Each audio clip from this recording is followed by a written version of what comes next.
ಲೋಕಸಭೆಗೂ ಮೊದಲು ಜೋರಾಗಲಿದೆ ಆಪರೇಷನ್ ಹಸ್ತ. ಕಾಂಗ್ರೆಸ್ ಸೇರ್ಪಡೆಗೆ ತುದಿಗಾಲಲ್ಲಿ ನಿಂತಿದ್ದಾರ 15 ಶಾಸಕರು. ಹಾಯ್ ಹಲೋ ನಮಸ್ಕಾರ ವೀಕ್ಷಕರ, ಕರ್ನಾಟಕ ಟಿವಿಗೆ ಸ್ವಾಗತ. ನಾನು ಯೋಗೇಶ್ ಈಶ್ವರ್. ಯಾವಾಗ ಯಾರು ಎಲ್ಲಿ ಏಕೆ ಹೇಗೆ ಯಾವ ರೀತಿ ಬಾಂಬ್ ಹಾಕ್ತಾರೆ ಅಂತಲೇ ಗೊತ್ತಾಗಲ್ಲ. ಸದ್ಯ ಸಚಿವರಾಗಿರುವಂಥ ಚಲುವರಾಯಸ್ವಾಮಿ ಅವರು ಬಿಜೆಪಿ ಮತ್ತು JDS ಸೇರಿದಂತೆ 15 ಜನ ಶಾಸಕರು ಕಾಂಗ್ರೆಸ್ ಅನ್ನು ಸೇರ್ಕೊಳ್ಳಕ್ಕೆ ತುದಿಗಾಲಲ್ಲಿ ನಿಂತಿದ್ದಾರೆ. ಚಿನ್ನವನ್ನು ಮಾರುವ ಬುದ್ಧಿವಂತರ ಆಯ್ಕೆ Hindustan gold company. Hindustan gold company ಇದು ನಿಮ್ಮ ಕಂಪನಿ ಅಲ್ಲ, ನಮ್ಮೆಲ್ಲರ ಕಂಪನಿ ಅನ್ನೋ ಹೊಸ ಬಾಂಬನ್ನು ಸಿಡಿಸಿದ್ದಾರೆ.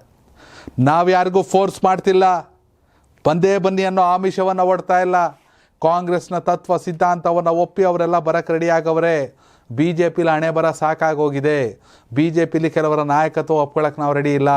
ವಿಜಯೇಂದ್ರ ರಾಜ್ಯಾಧ್ಯಕ್ಷ ಅನ್ನೋದು ನಾವು ಒಪ್ಕೊಳ್ಳಲ್ಲ.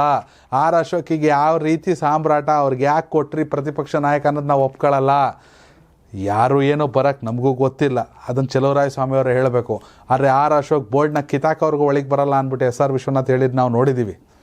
ವಿಜಯೇಂದ್ರ ನಾಯಕತ್ವ ಒಪ್ಕೊಳ್ಳಲ್ಲ ಅಂದ್ಬಿಟ್ಟು ಯತ್ನಾಳ್ ಕೂಗಾಡಿದ್ನೂ ನಾವು ನೋಡಿದ್ದೀವಿ, ಕೂಗಾಡ್ತಿರೋದನ್ನು ನೋಡಿದ್ದೀವಿ. ಹೀಗಾಗಿ BJPಲಿ ಎಲ್ಲವೂ ಸರಿ ಇಲ್ಲ. ಇನ್ನು JDSಲ್ಲಿ ಒಂದೊಂದು ಎಲೆಕ್ಷನ್ ಟೈಮ್ಗೆ ಒಂದೊಂದು ರೀತಿ ಸ್ಟ್ರಾಟಜಿ, ಒಂದೊಂದು ಚುನಾವಣೆ ಟೈಮಲ್ಲಿ ಒಂದು ರೀತಿ ಲೆಕ್ಕಾಚಾರಗಳು. ಹೀಗಾಗಿ JDS ಹಣೆ ಬರ್ಬೋದು ಸಾಕು, BJP ಹಣೆ ಬರ್ಬೋದು ಸಾಕು ಅಂದ್ಬಿಟ್ಟು ಒಂದಷ್ಟು ಜನ, ಒಂದಲ್ಲ ಎರಡಲ್ಲ ಮೂರಲ್ಲ ನಾಲ್ಕಲ್ಲ 15 ಜನ ಹಾಲಿ ಶಾಸಕರು ಕಾಂಗ್ರೆಸ್ಗೆ ಬರೋಕೆ ತುದಿಗಾಲಲ್ಲಿ ನಿಂತಿದ್ದಾರೆ ಅನ್ನೋದನ್ನು ರಾಜ್ಯದ ಪ್ರಮುಖ ಸಚಿವರುಗಳಲ್ಲಿ ಒಬ್ಬರಾಗಿರುವಂತಹ ಚಲುವರಾಯಸ್ವಾಮಿ ಅವರು ಹೇಳಿರೋದು. ಯಾರೋ ಕಾರ್ಯಕರ್ತರು ಕವಡೆ ಹಾಕ್ಕೊಂಡು ಶಾಸ್ತ್ರ ಹೇಳ್ಕೊಂಡು ಗಿಣಿ ಬಿಟ್ಕೊಂಡು ಅಲ್ಲ, ರಾಜ್ಯದ ಸಚಿವರೊಬ್ಬರು ಹೇಳಿರೋದು. ಆಮೇಲೆ ಎಲ್ಲದಕ್ಕಿಂತ ದೊಡ್ಡದಾಗಿ ನಮ್ಮಲ್ಲಿ ಯಾರೂ BJPಗೆ ಹೋಗಲ್ಲ ರೀ, ಯಾವ ಆಪ್ರೇಷನ್ ಕಮಲನೂ ಇಲ್ಲ, ಏನೂ ಇಲ್ಲ. ಏನಕ್ಕೆ ಹೋಯ್ತಾರೆ BJPಗೆ? ಆದರೆ ಕಾಂಗ್ರೆಸ್ಗೆ ನಿಜಕ್ಕೂ ಯಾರಾದರೂ ಬರೋರಿದ್ದರೆ ಅವ್ರಿಗೆ ವೆಲ್ಕಮ್ ಇದೆ. ಈ ಹಿಂದೆ ಸಿದ್ದರಾಮಯ್ಯ ಅವರು DK ಶಿವಕುಮಾರ್ ಅವರು ಒಂದು ಮಾತು ಹೇಳ್ತಿದ್ರು, ಕಾಂಗ್ರೆಸ್ಸಿಗೆ ಬರ್ತಿರೋ ಎರಡೇ ಕ್ರೈಟೀರಿಯಾ, ಒಂದು ಕಂಡೀಷನ್ ಹಾಕಬಾರ್ದು, ಇನ್ನೊಂದು ಕಾಂಟ್ರವರ್ಸಿ ಇರಬಾರ್ದು, ಯಾರು ಬೇಕಾದ್ರೂ ಬನ್ನಿ. ಲೋಕಸಭಾ ಚುನಾವಣೆಯಲ್ಲಿ ಪರ್ಸೆಂಟೇಜ್ ಹೆಚ್ಚಾಗುತ್ತೆ, ವೋಟಿಂಗ್ ಪರ್ಸೆಂಟೇಜು. ಒಂದಷ್ಟು ಜನ ಅನ್ಕೊಂಡ್ರು 2019 ಲೋಕಸಭಾ ಚುನಾವಣೆಯಲ್ಲೂ ಕರ್ನಾಟಕದಲ್ಲಿ BJP ಸರ್ಕಾರ ಆಡಳಿತದಲ್ಲಿ ಇರಲಿಲ್ಲ, ಇದ್ದಿದ್ದು JDS ಕಾಂಗ್ರೆಸ್ಸು, ಇಷ್ಟಾದರೂ ನಾವು 25 ಸೀಟ್ ಗೆದ್ವಿ ಅಂತ.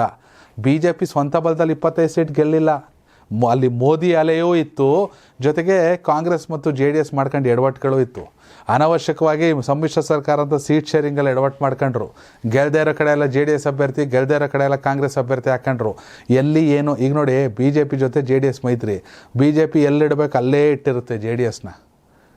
ನಾವು ಮಾಜಿ ಪ್ರಧಾನಿಗಳು ದೇವೇಗೌಡರ ಪಕ್ಷ ಅಂದ್ಬಿಟ್ಟು ಕೇಳ್ದಾರೆಲ್ಲ ಕೊಡಲ್ಲ, 5ರಿಂದ 4ರಿಂದ 3ರಿಂದ 4 ಸೀಟ್ ಕೊಡ್ತೀವಿ, ಅಲ್ಲಿ ನಿಂತ್ಕೊಳ್ಳಿ ಅಂತ ಅವರೇ ಕನ್ವಿನ್ಸು ಮಾಡ್ತಾರೆ. ಆದರೆ ಲಾಸ್ಟ್ ಟೈಮ್ ಹಂಗಾಗಿರಲಿಲ್ಲ. ಹೀಗಾಗಿ BJPಗೆ ಅವೆಲ್ಲ ಪಾಸಿಟಿವ್ ಆಯಿತು.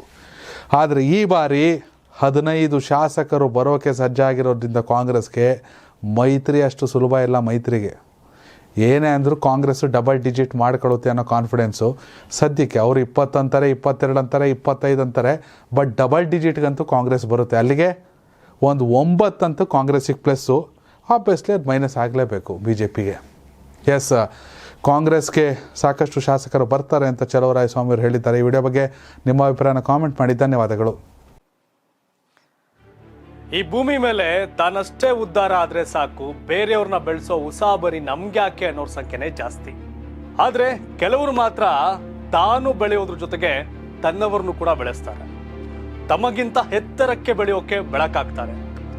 ಸಾಧಿಸುವ ಗುರಿ ಇದ್ದವ್ರಿಗೆ ದಾರಿದೀಪ ಆಗ್ತಾರೆ.